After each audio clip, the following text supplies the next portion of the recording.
체육 장학사를 하면서 학교 운동부에 대한 관심을 가지고 있습니다. 학교 스포츠 클럽, 그리고 학교 체육 수업 개선과 더불어 학교 운동부를 얼마나 투명성 있게 운영하느냐, 또 좋은 실적을 내느냐, 얼마나 좋은 선수들을 발굴하느냐에 따라서 정말 저는 큰 보람을 얻고요.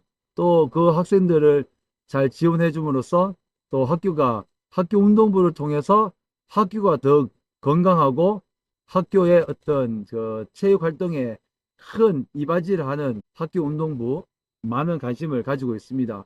저도 레슬링, 세팍타크로, 육상, 배드민턴, 농구 이런 학교 운동부 감독을 하면서 정말 아이들이 정말 열심히 훈련을 하고 좋은 성적을 내려고 하는 그런 모습들을 보면서 노력을 많이 하는구나 그런 생각들이 들었고요. 한편으로는 또 학교에서 보면 학교 운동부를 어쩔 수 없이 맡을 수밖에 없기 때문에 맡는 체육 선생님들도 계세요. 나는 체육 선생님인데 애들 체육 수업을 가르치고 학교 스포츠 클럽만 운영하면 좋겠는데 학교 운동부를 마지 못해서 맡는 경우가 있습니다. 그러면 제가 오늘도 이제 학교 운동부 점검을 가거든요. 지금 가고 있는 중인데 그렇게 강조 잘 하지 않습니다. 쉽게 이야기를 해서 이런 예가 있죠. 어떤 전국 시합에 운동부가 가는데 감독인 선생님께서 수업을 빼고 가야 되느냐? 나는 가지 못하겠다. 집에 어린 애도 있고 해서 나는 가지 못하겠다. 그러면 꼭 가라. 가는 게 맞다라고 이렇게 얘기는 강하게 하지 않고 어떤 안전을 위해서는 따라가는 게 좋지 않겠냐 이렇게 조금은 다소 가볍게 이야기를 합니다. 물론 그분들도 맡고 싶어서 맡은 건 아니고 이 학교에 오고 싶어서 또 온 경우도 아닐 겁니다. 반면에 정말 운동부에 있어서 성심성의껏 준비하시는 분들이 계세요. 아이들이 뭐가 필요한지 정말 아이들이 좋은 대학에 갈 수 있도록 좋은 성적을 낼 수 있도록 정말 필요한 것이 무엇인지 예를 들어 500만 원의 돈이 좀 필요해요. 어떤 대회를 한번 나가려면 몇백만 원이 필요하잖아요. 그러면 어떻게 해서라도 교육청에 전화를 해서 그 훈련비를 지원받고자 해서 어떻게 하면 받을 수 있을까요? 이렇게 교육청에 문의를 하는 그런 분들이 계신 반면에 대회에 나가도 성적을 잘 못 내는데 대회에 꼭 나가야 되겠습니까? 라고 코치님과 상의도 잘 하지 않고 그리고 돈이 필요 없다. 교육청에서 나가는 돈만 있어도 충분한데 시청에서 내려주는 학교 체육 활성화 경비는 운동부 활성화 경비는 필요가 없다.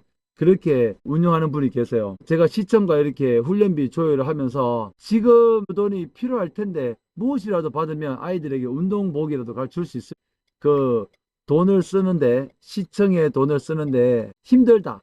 이 하나만으로 훈련비를 받지 않겠다. 그런 분도 계셔가지고 상당히 황당했습니다. 지금 돈을 받지 않으면 나중에 또 그 다음 감독님이 오시면 아니면 그 시청에서 안 줄 수도 있잖아. 그리고 조금이라도 있으면 아이들에게 더 도움을 주고 밥 한 끼라도 더 사줄 수 있을 텐데 라는 아쉬움이 있더라고요. 그래서 천차만별인 것 같아요.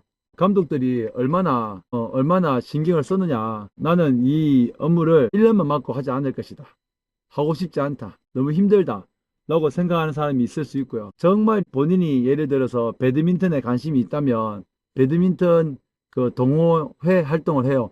그러면 배드민턴 감독이 되어서 정말 아이들을 잘 지도해서 물론 코치님들이 훈련을 하지만 그 코치님과 소통을 해서 아이들이 무엇이 필요한지 그런 것들을 끊임없이 이야기를 하고 아이들과 적극적으로 상담을 통해서 아이들이 뭐가 힘든지를 날마다 체크를 하는 거죠. 사람 있는 반면에 대회도 따라가지 않고 그런 사람이 있고 또 어떤 사람들은 이제 그 학교 운동부를 조금 너무 신경 쓰느라 나는 체육 수업을 좀 등한시하는 그런 경우도 없지 있을 것 같아요. 예. 학교 운동부만 있는 학교를 찾아다니는 분들도 있어요. 그쪽으로 재능이 있으니까요. 근데 따지고 보면 학교 운동부의 어떤 소수의 학생들만을 위해서 활동하는 것은 바람직하지 않거든요. 학교 운동부만 있는 학교에 가서 운동부 아이들 출장 가는 것을 좋아하는 그런 분도 계실 수가 있어요. 그리고 운동부 하면서 나름대로 또 보람을 얻고자 정말 열심히 하는 분들이 계신데 다 열심히 해야 될 것 같아요. 학교 운동부도 열심히 하고 학교 스포츠 클럽도 잘 운영을 해야 되고 체육 수업은 당연히 잘해야 되는 거고요. 그래서 많은 분들을 보면 운동부를 맡기 싫어서 이렇게 떠밀려서 하는 그런 분들을 보면 좀 안쓰럽기도 하고, 특히 조심스러운 부분이지만 민감한 부분, 초등학교에서는 체육 운동부를 안 맡으려고 정말 많은 분들이 고사를 하시다가 어쩔 수 없이 맡는 경우에는 잘 몰라요. 그렇죠. 처음 맡았을 땐 잘 모르죠. 운영 계획서, 학교 운영위원회에서 심의를 맡는다든지, 아니면 학생들이 어느 학교로 또 원서를 써야 되는지 등등 하나부터 열까지 잘 모르는 경우에는 1년이 돌아가야 업무를 익힐 수 있는데, 업무를 익히면서 많은 부담을 갖는 거죠. 부담도 제가 이해가 되긴 됩니다. 여러 가지 발생되면 안 되는 폭력과 관련된 부분이라든지, 아니면 코치님들과 학부모님들과의 소통이나 학생들과의 어떤 그런 훈련하면서 그런 문제라든지 그런 것들이 발생하면 안 되니까 항상 노심초사하는 그런 경우가 많은 것 같습니다. 그럼에도 운동부는요, 쉽게 학교에서 이야기를 하면 오랫동안 전통적으로 이루어져 왔던 그 학교 운동부가 업무로서 주어지기 때문에, 제가 보기에는 이 학교 운동부 운영만 잘해도 정말 이것을 통해서 행정실과의 관계라든지 또 관리자와의 관계 속에서 한 해만 해보면 또 수많은 것을 배울 수 있고, 이것을 잘하면 다른 연구부장이나 교무부장은 또 할 수 있는 그런 또 밑거름이 될 것 같습니다.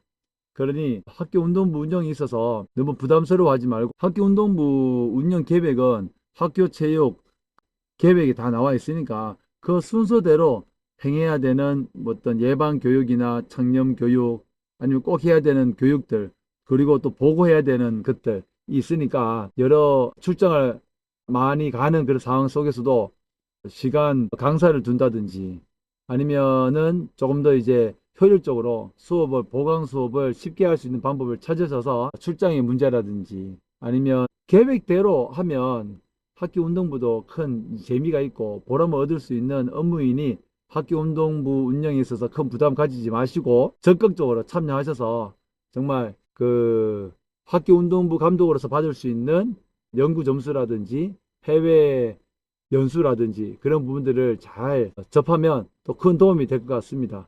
모든